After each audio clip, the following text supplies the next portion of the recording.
We're back for season 2. Yes, it's bigger. It's badder. It's Oh, just get on with it. bad scripts.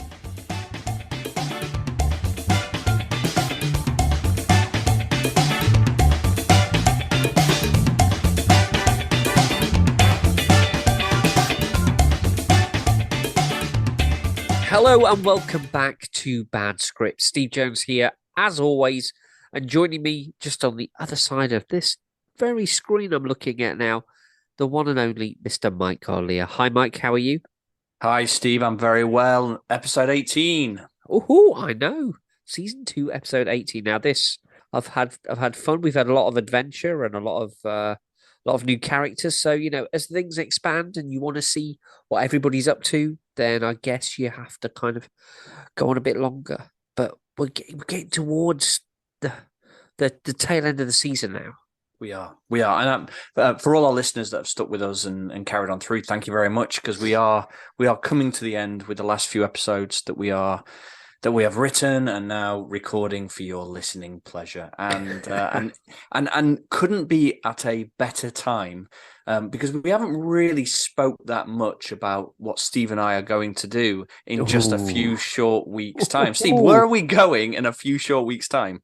We are going back for the first time to the scene of the crime. We are going to the holiday resort where all this was based, which shall not be named, for a weekend with a load of old coat type entertainers, most of which you have seen on season one's video episode, I believe, where we did the retrospective with everyone. So we're going to go, we're going to have fun, we're going to reminisce.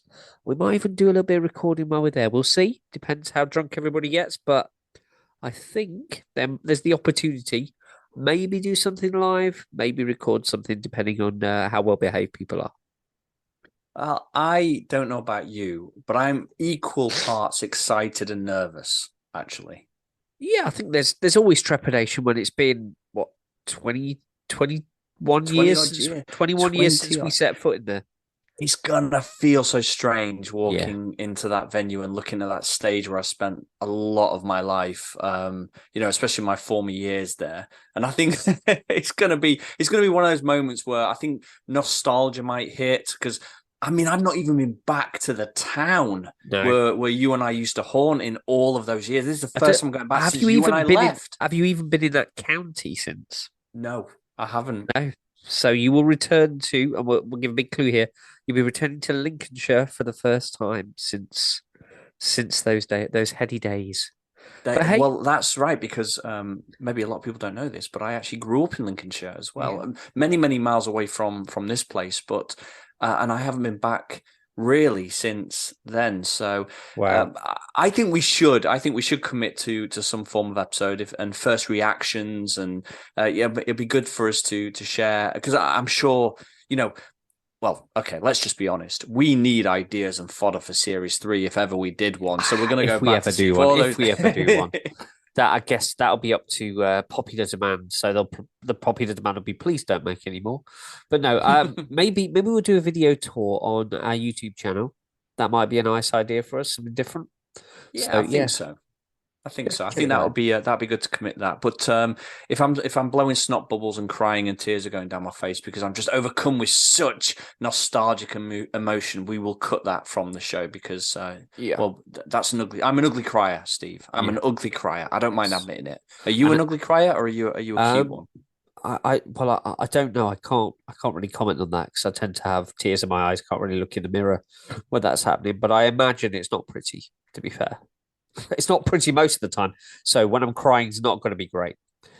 Anyway, moving on, we're getting towards, like I say, the tail end of the season. Things are starting to hot up. Last episode, um, Donna's dad turned up. Tony arrived to Big see his Tony, Big daughter. T. Yeah, the big T man, and Adam is now going to be in the big show with Tatiana. A few sniggers there around professional behaviour from him. People not sure whether he'll definitely live up to that and Mm, behave as he should. time will tell. Time will tell. Well, I'll tell you what, why don't we jump back in and see what's happening down at Camp Holidays?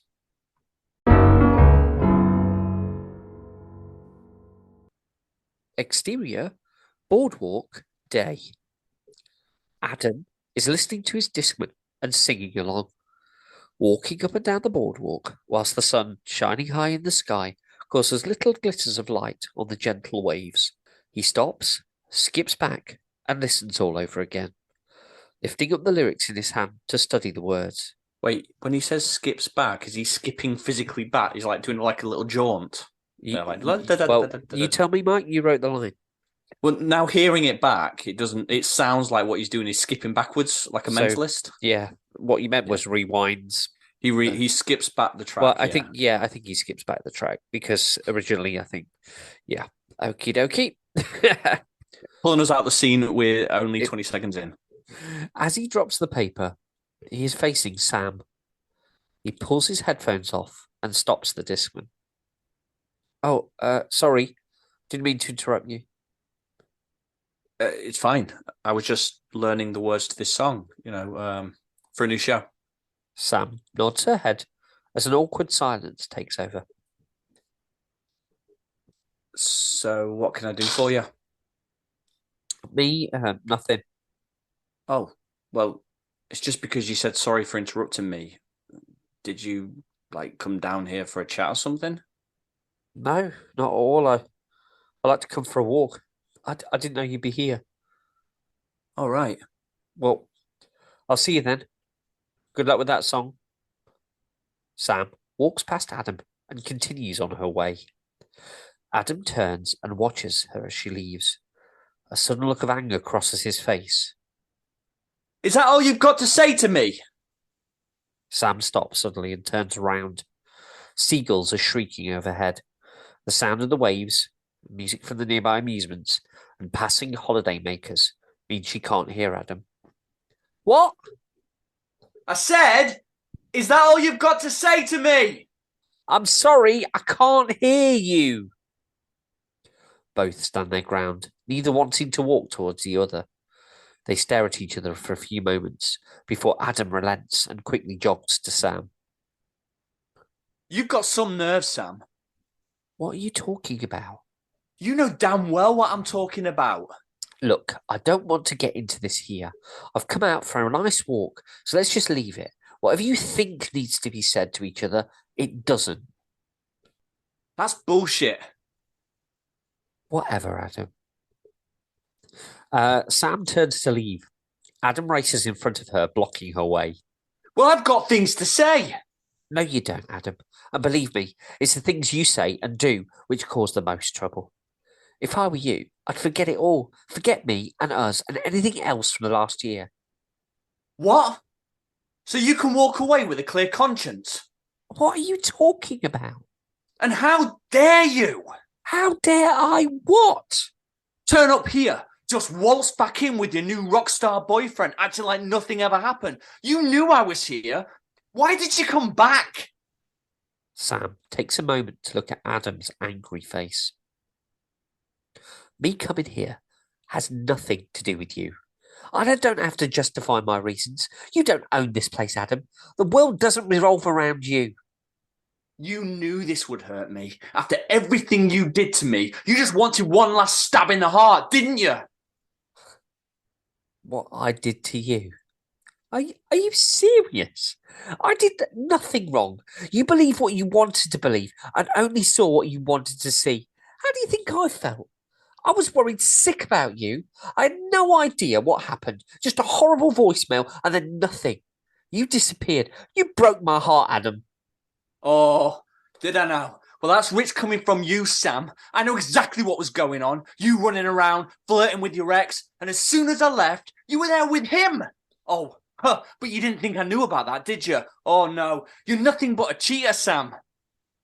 Tears start welling up in Sam's eyes as she looks at Adam. Droplets of water begin streaming quicker and quicker down her cheeks as her lips tremble, a mixture of hurt and anger. Is that what you really think of me, Adam? Adam sighs and looks at the floor, also visibly upset. What am I supposed to think? They both stand in silence. Sam wipes the tears from her eyes and shakes it off, regaining control of herself. You want to know why it would never have worked between us, Adam? because I wanted the opposite of my ex.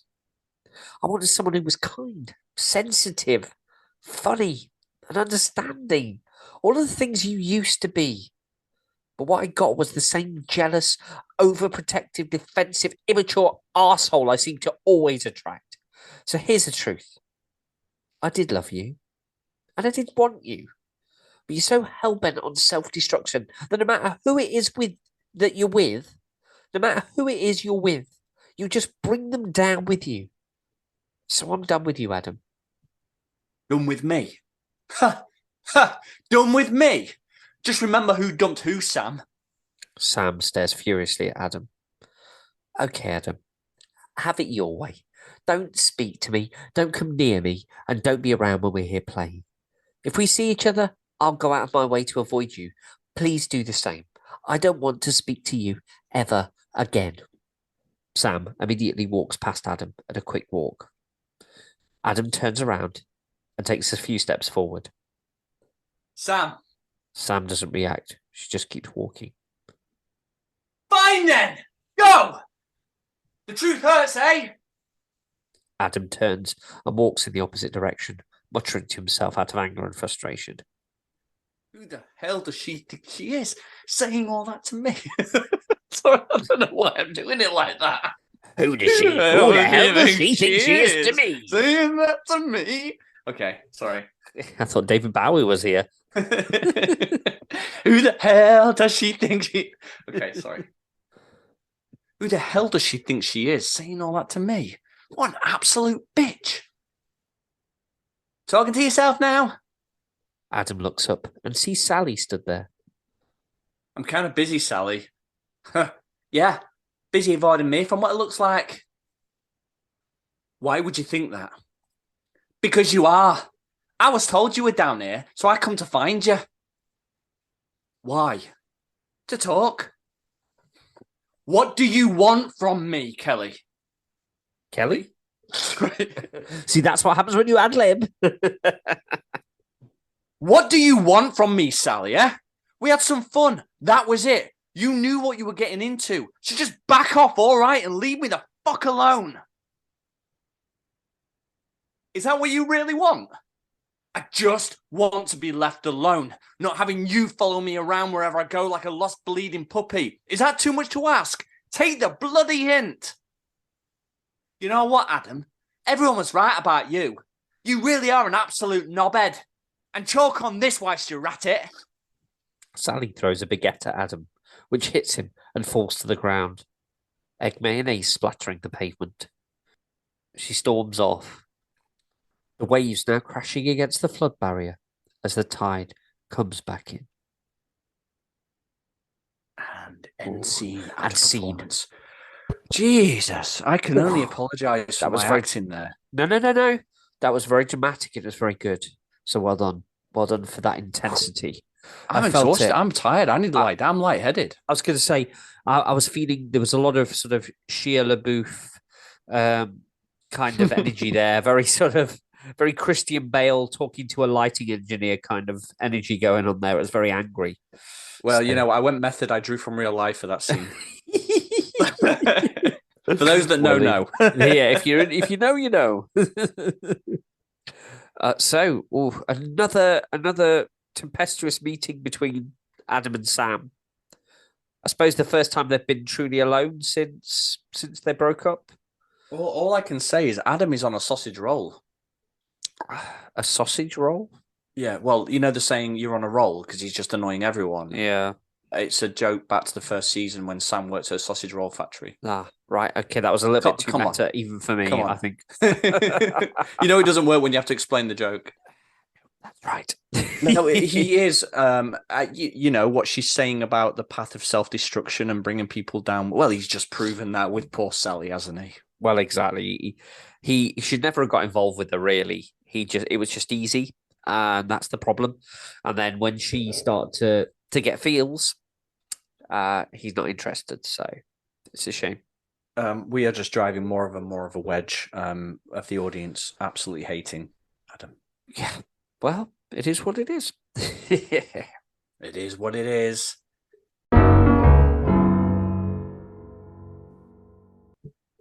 Interior, dance studio, various time periods. We see the cast in the studio, rehearsing intently, singing into water bottles and rolled up scripts, facing the mirrored wall as they dance, reset, and start again. The scene speeds up and transitions from day to night to day again, as various cast members quickly come and go. Adam and Tatiana remain still in the center, as the activity rapidly transitions around them. Finally, slowing down, the cast surround the two of them as we reach a regular pace. Judy walks to the front. Excellent work, everybody. I believe we have a show. The cast breaks into a celebratory round of applause. Adam, I need more strength from you. I want you to hold tightly to Tatiana. You are our anchor. When she flies into the air, it symbolizes soaring love that's finally set free, a mixture of exhilaration and fear. You need to let her go, but you don't want to. I need this more conveyed in your performance, okay? Yeah, I understand, Judy. I'd say that's us finished today. Get a good night's rest, everyone. Tomorrow, we're blocking on stage, and Glenn will be in attendance. The cast disperse as they collect their belongings. Judy, do you mind if we stay and get another half hour? I could do with a bit more practice with Tatiana. Judy looks over at Sergei, who is talking to Tatiana. It's not me you need to ask, Adam. Adam looks over to Sergei too. I'm not asking. He'll turn my head off before I even get a word out. Oh, do grow up, Adam. Judy walks over to Sergei and Tatiana. Sergei, would you mind terribly if Tatiana stays behind for some additional direction rehearsal time? Sergei looks at Judy, then at Adam, and finally at Tatiana. I cannot stay. I have to see wife. You chaperone. Oh, of course, yes. I shall supervise, as long as that's okay with you, Tatiana. Tatiana looks at her father, and he interprets in their native language. Tatiana nods and smiles. That is okay. Good, then that's settled. Sergei speaks some more to Tatiana before leaving the dance studio. Okay, both. Positions, please. Adam and Tatiana take their positions as Judy starts the music. They begin their choreography. Adam singing loudly into his water bottle as Tatiana moves around him. They hold eye contact throughout as she wraps her leg around him and slides down the front of his body before bending backwards and slowly rising to face Adam.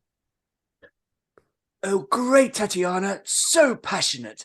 Adam, less of that goofy smile. It's lust I want. Tatiana slowly and purposefully gyrates up against Adam, arching her back and turning her head to look into Adam's eyes. After a few seconds, he unintentionally recoils slightly. Judy immediately stops the music as Adam turns away from them both to compose himself. Tatiana has a playful, seductive smile on her face. What was that? Tatiana, that's not what we rehearsed. Adam, what on earth are you doing? Why am I starting to sound like someone from the royal family? I don't know. One does not understand. Nothing, Judy. I just need a second. Judy is blissfully unaware of Adam's arousal, unlike Tatiana, who smiles wryly, clearly pleased with her work. Judy walks over to the pair and intervenes. Tatiana, we don't need to gyrate into Adam. He will hold onto your hips and move your body to the side. He will command your movements. Do you understand? Adam to himself. Oh, God. Tatiana looks more confused, looking at both Adam and Judy. Oh, you don't understand. Here, let me show you. Adam. A moment, please, Judy. Judy approaches the engorged Adam and backs into him. She places his hands on her hips, his eyes wide in fear, and carries out the movement as Judy demonstrates to Tatiana. Adam has a look of embarrassment on his face. Judy takes a step back into Adam, and she sways from left to right. Then she stops. Judy suddenly takes a step forward. Adam squints and closes his eyes. Adam, can I have a word with you outside? Tatiana, dear, please keep yourself limber. Adam turns immediately and walks to the door. Judy hastily follows. Judy, I'm sorry about that. That wasn't... Adam, it's okay. Simple biology. Now, I've been around the block in my career, seen and done it all. This was a regular occurrence during my time on the cruises. You're certainly not the first young man infatuated with his choreographer. I get the law. A slightly older woman, wise in the ways of the world, experienced. Oh, no, it's just... I'm flattered, of course. It's not that I haven't thought about it. We are only human after all, and I must admit to occasionally craving the touch of a young, nubile male from time to time. But I am a professional, first and foremost, and you are one of my performers, and I simply do not cross that line. Now let's just leave it there. It's best to get these types of situations out in the open quickly, to nip it in the bud. Not to be talked about again. I hope that doesn't upset you too much, Adam. I think that's probably a good idea. Judy claps her hands and smiles. Great. Judy begins walking to the open rehearsal room door. Tatiana stands with her hips in her hands. Everything okay, Tatiana? With her hips on her hands. I just noticed Fucking that. worry about that. She's a contortionist. Well, you never know. Tatiana. Oh, I've just seen that. Tatiana stands with her hips. She's standing with her hips on her hands. It sounds like, yeah. It's I don't know. I can't even begin to imagine. I think we needed that brevity there. Yeah. Tatiana motions for another rehearsal. Adam looks at Judy and shrugs. Will you be okay, Adam? I trust you can also chaperone Tatiana back to a caravan too. I have other engagements. Sure. You can trust me. Judy stands by Adam for a moment, places a consoling hand on his shoulder before turning and leaving. The door closing behind them, they stand in silence for a few moments. Tatiana walks to Adam and takes her position in front of him. Except rather than having her back to him, she was now facing Adam. They smile at each other. Oh, Tatiana, you're the wrong way round. Tatiana places Adam's hands on her hips, looks at him. Damn it! I forgot the music. Tatiana steps further towards Adam, so their bodies are now touching. She puts her hand on Adam's shoulder, then looks down again, as Adam is once again trying to awkwardly maneuver his growing bulge away from Tatiana. She looks straight into Adam's eyes, a smile on her lips as she rubs her body right onto him. Oh, shit. Adam and Tatiana immediately start kissing. Adam pushes her forward until her back reaches the mirror. He holds her from behind and lifts her off her feet, locked in a deep and passionate embrace. Tatiana running her fingers through his hair as Adam kisses her neck. Okay, another scene. Let me just. Sure, you can trust me. Was one of the final words Adam says in that scene. Seconds, yes, literally before he seconds does later. that. Well, I think Tatiana did lead the way a little bit there. It wasn't like she was an innocent pawn in this situation. She definitely was deliberately trying to arouse him, and obviously, and it works. Well, obviously, Adam doesn't have very much self-control at the moment, considering he was going mental at Sam in the previous scene, then at Sally, yeah, and now he's slamming Tatiana against the mirrored wall. yeah. But I guess some time has supposedly passed, as we saw from the montage at the very beginning. So, you know, it is what it is. It's Adam. That's what he does, isn't it? That's what he does. That is his thing. So, Steve, I suppose the question at this interlude is: have you been ever caught in an embarrassing situation like Adam has with his choreographer? I mean, we've all been teenagers, and you know, you get asked a question in maths, or you're on the bus and it's particularly bouncy, bouncy ride. But I can't honestly say that I've been in the situation that Adam has. Why is that something that you've experienced? No, actually, I've usually got a story that would go hand in hand with a I situation was like that. worried that you might. But for this one, no. I think like you, yeah, you know, in a moving vehicle when you're a kind of teenager and hormones are going all over the place, and or that you know you have to stand up. But oh god, do I tell this story? But you have to now. I There's have to. no way Right, the so audience is going to allow you to not tell the story. there was a thing. There was a thing, right? Because we wore a lot of lycra when we were performing and very tight clothing. There was a thing where you were backstage, and out of sheer naughtiness, not sexual, but naughtiness, the girls would attempt to create a bit of a stir knowing we were about to go on the stage. And that took a great deal of self-control. And there has been times that even I was stood there and someone is in front of you and you're going to burst through these doors and go onto the stage. And their hands get a bit roamy. Their hands get a bit roamy. And luckily I was never caught out in the same way Adam was. But there were times it was hard and you're thinking, oh my God, I'm going to go on stage in a minute. Wait a minute. It was what? Sorry? What? There were times it was what? There were times. No, not difficult. That times, it was difficult. It was difficult. It was difficult. I just wanted to clarify for the audience's sake. When you turn around and went, they would try to molest me, and sometimes it was hard. Think we need to just make sure everyone is aware. You mean it's yes? difficult. No one. Can I just say as an absolute disclaimer? No one ever did go out on the stage in front of an audience full of children and adults. Yeah. We get it. Let's just end that one. Leave that there. Leave that 5 minutes ago.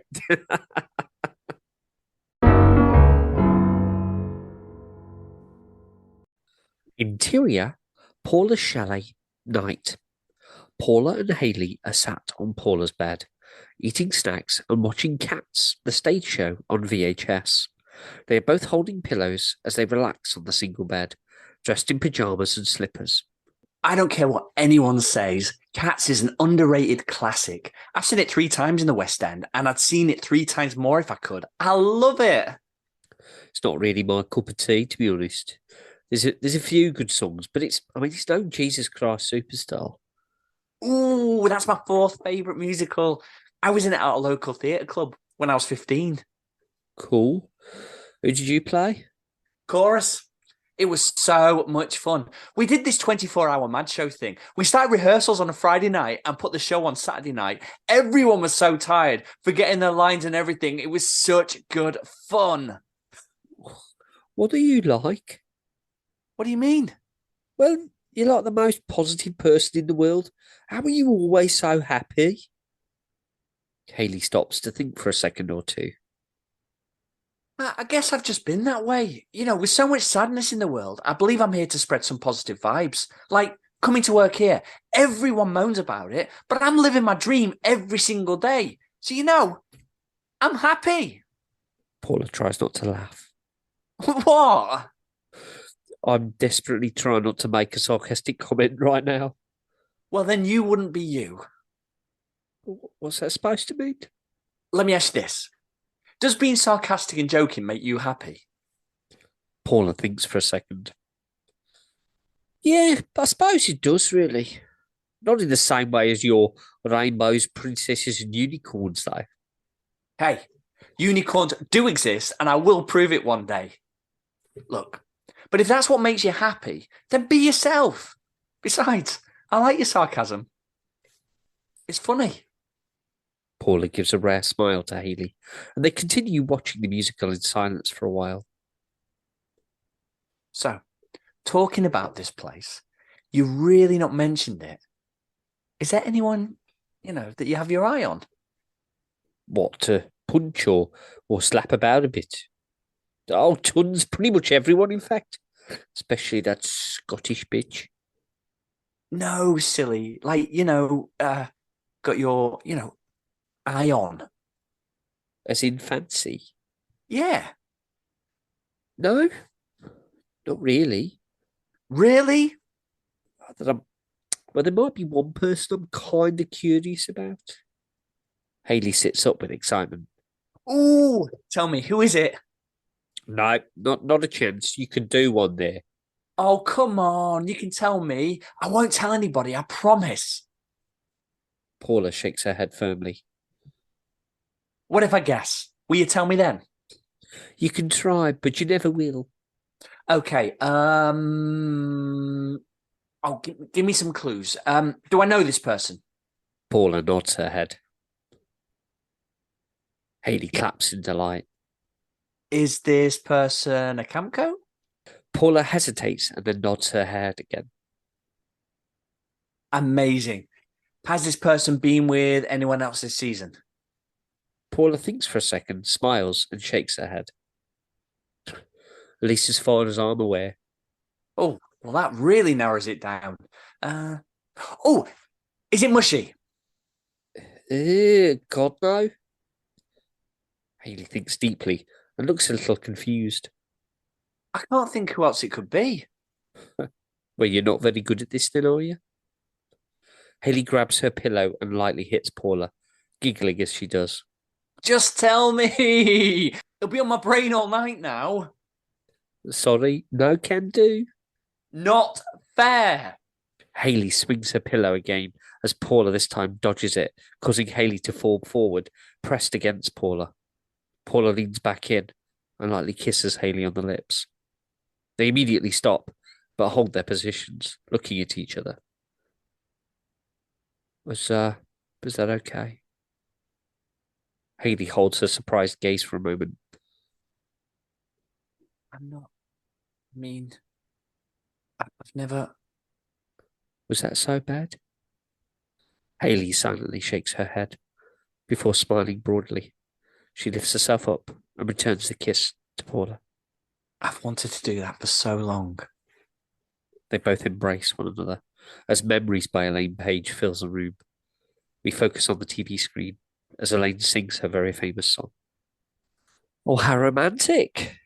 I love it how we refer to Elaine like she's an old friend of ours. Yeah. Good old Elaine. The good Elaine Page is here in the room right now. Memories all of I feel like every Sunday afternoon car journey has been spent with Elaine Page on Radio really? 2. That one. I feel strongly about judging Hayley for her favourite musical being Cats, which in my opinion is one of the poorest musicals that's ever been made. Ooh, and that's somebody who's seen Xanadu saying that. One of our friends, longtime lover of the show, Cats is one of her favourites. So I hope maybe that gave her a bit of a reaction there, where she's now screaming and yelling in her bridal boutique shop, going, "No, he's absolutely wrong." I can't think who you might mean. Well, I think we've got time for one more scene in today's episode. So shall we hit that and see? Bring it home. While we're on a roll, on a sausage roll. Too much sausage roll in this episode.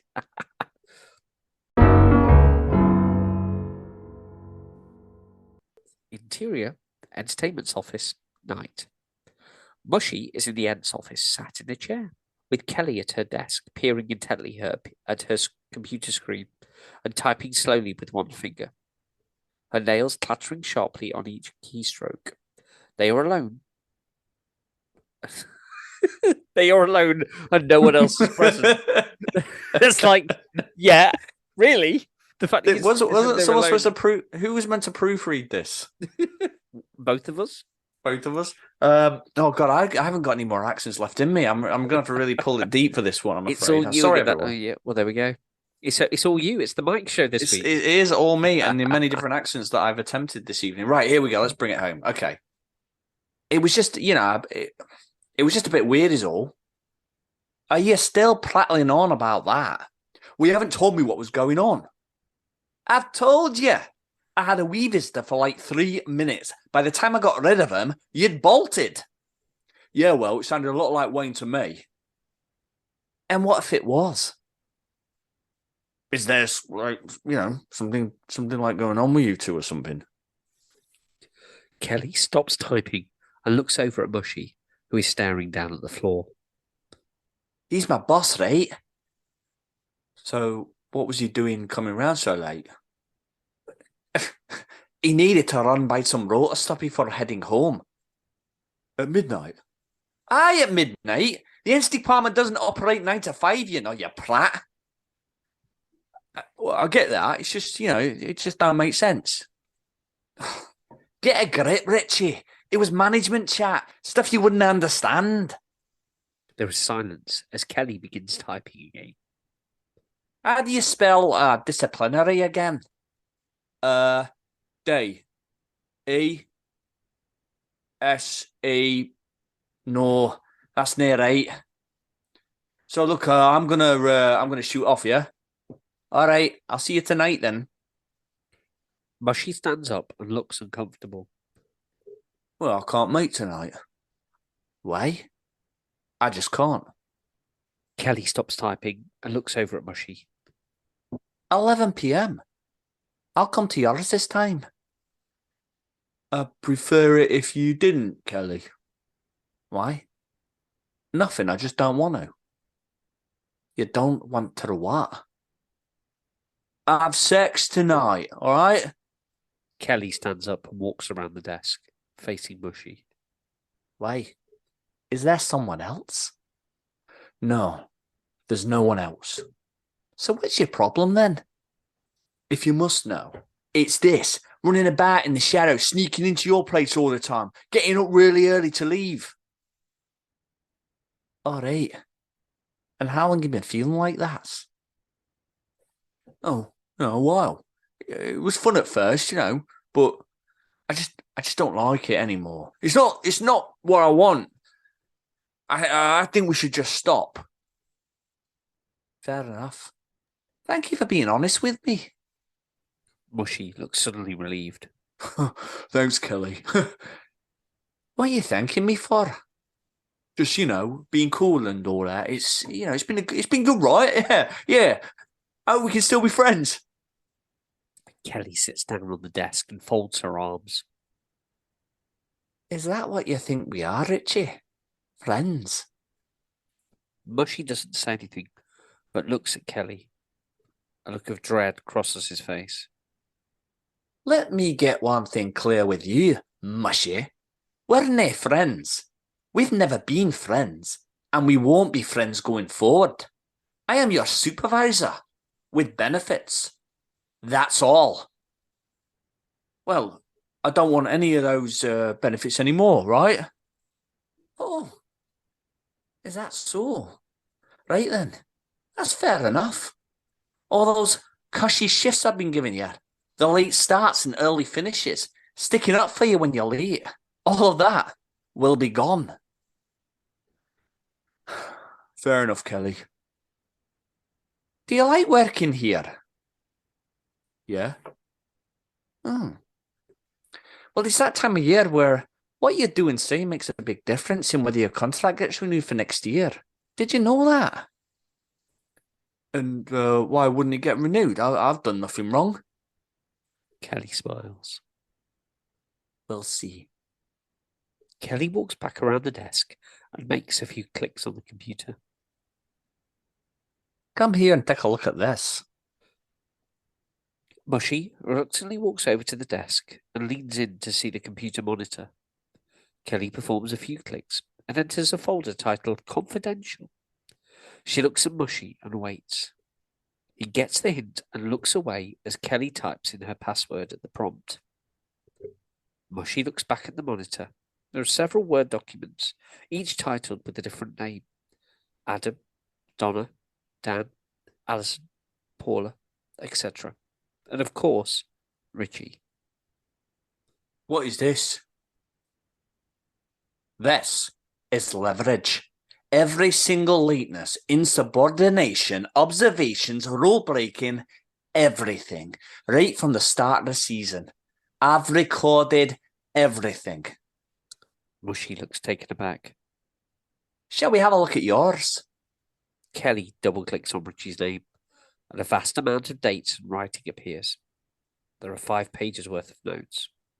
You see, Mushy, I have enough here to know that when it comes to that time, you dinna stand a chance in hell of coming back. Without me, you wouldn't have made it this far. One email to the management is all it would take to get you removed immediately. Why have you done this? Half of those things aren't even true. Kelly closes down the computer. Guess that's my word against yours, eh? Why do it? I have my own reasons. The point is, I protected you. Without that, you're as good as done. Do you want to get fired, Mushy? Is that it? No. No, of course I don't. Good. So let me give you some advice. Don't rock the boat, all right? Kelly walks around the desk towards the door. Mushy still stands at the desk. So what do you want from me then? The only thing worth having. Kelly points at Mushy's crotch. So 11 p.m. then, yeah? Kelly smiles and walks back to Mushy. Clever boy. Well, I've changed my mind about tonight. You can make it up to me tomorrow instead. Mushy reluctantly nods his head in agreement. And Richie, this ends when I say it ends. Have you got that right? Kelly turns and leaves the office. Just as Wayne wanders in, they share a look as Wayne's attention turns immediately to Mushy. What's going on here? Nothing. Not really. Kelly on your back? Mushy nods his head silently. Yeah, she can be a tough nut, that one. Mushy looks at the ground and doesn't say anything. So, what do you want? What? What do you want? You stood there looking like a piece of furniture. Mushy thinks for a second and frowns. Can I ask you a question, mate? What? Well, depends really. Am I going to get fired? Why? What have you done? Well, I haven't done anything. Then why would you get fired? Mushy shrugs, not knowing what to say. Luckily, you've got me in a good mood. What's going on? Mushy shrugs again. Look, I'm not playing this sulking teenager needs his bum wiping game, right? Either tell me what's going on or fuck off out the office, yeah? Just worried that, I'm going to get fired. I've been having sex with someone. What? A guest? I hope you made sure they were old enough. Nah, nothing like that. Nothing like that. She works here. Okay, I take it she wanted to have sex as well? Yeah, of course. She's the one always pushing for it in that. It's just, I don't want to do it anymore. So, don't then? Be a man. Well, it's not as easy as that. She's management. Oh, is she? What department? Well, I don't know. Well, what's her name? Well, she goes quiet and again doesn't answer. She's threatened to get me fired if I stop, sleeping with her. Oh, has she? Well, your entertainment. The only ones here that have a say in that are me and Mark. What about Kelly? Kelly? Nah, she's a supervisor. She can't make those kind of decisions. But she processes this and suddenly smiles. Thanks, mate. I mean, Wayne. That's really helpful. These late night booty calls, then, are they around the chalets then? Is that why I see you there all the time? Yeah, that's right. Yeah. Oh, I didn't think many of the managers lived in them blocks, to be honest. As Wayne says this, Kelly comes back into the office, interrupting the conversation. You're still here, Richie? Just leaving. Thanks for the chat, Wayne. Mushy leaves the office. Wayne gives an odd look to Kelly. Richie? Since when do you call him that?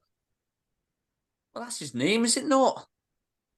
Wayne sits down at his desk, looking at Kelly suspiciously, and clearly processing his conversation with Mushy.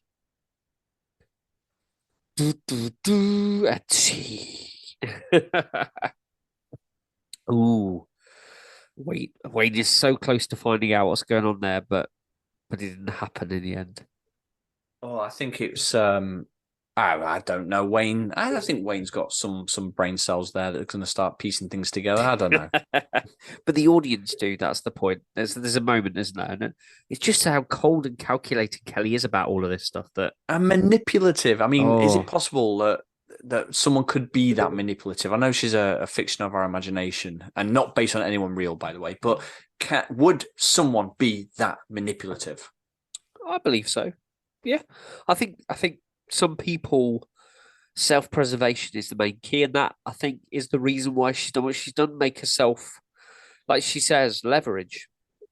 If somebody comes and says Kelly's a bitch, she turns around and goes, "Well, they said I'm a bitch because they've been late this many times, and even if it means making it up, she's the one that's there in the office every day to make sure they're on time. So why would they disbelieve her?" It's And creating secret folders and files about people. yeah, very dark and secretive. Yeah, I'm sure we'll see how that unfolds in the upcoming episodes. Yeah, exactly. Things are obviously afoot there, and things are changing. So, wow, it feels like a lot's gone on in this episode. Then, so we've had Sam and Adam have had a little bust up. Adam and Tatiana have had something come between them. Part of Adam mainly, and Judy misinterpreted that as a little bit of affection for an older woman, which was probably more embarrassing for her if she knew the reality of the situation. So I don't know whether we did this on purpose or whether it's subconscious. But if you break down what we've written, we've had 2 very angry scenes and 2 romantic scenes. Well, one lustful and one romantic. Yeah.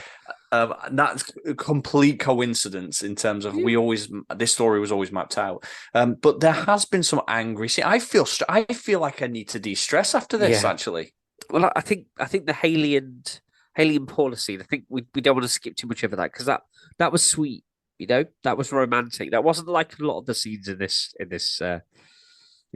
production where it can be a bit naughty and a little bit rude, and that feels very wholesome.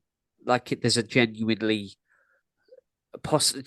possibility of a genuine relationship blossoming between those two. Well, one can hope, and the sarcastic Paula has finally got a bit of a snog. Oh, bless her. Yeah, obviously she was. I feel like her sarcasm is a bit of a defense mechanism. She uses that to protect the real softer Paula on the inside. Well, if you don't know, no one does, because you're her performer and writer. This is true. Marvelous. Well, that's another episode down. Another revelations, more revelations, reservations, and participations. Mike, do you have any final words for us to go away tonight and really for us to digest and think about? I do. I have a very relevant thing to say tonight, actually. Go for it. And are you ready for this, Steve? Go for it. I'm ready. Okay. In any walk of life, anywhere, no matter what you are doing and who you are with, when someone untrustworthy says you can trust me, do not leave the room. Don't believe them because it's not true. It's really not. And on that note, thank you for joining us for another fantastic episode here on the Bad Scripts Podcast presents The Last Resort. Until next time, we'll see you again. Goodbye. Bad Scripts was written and performed by Mike Garlia and Steve Jones, a Beach Tide production.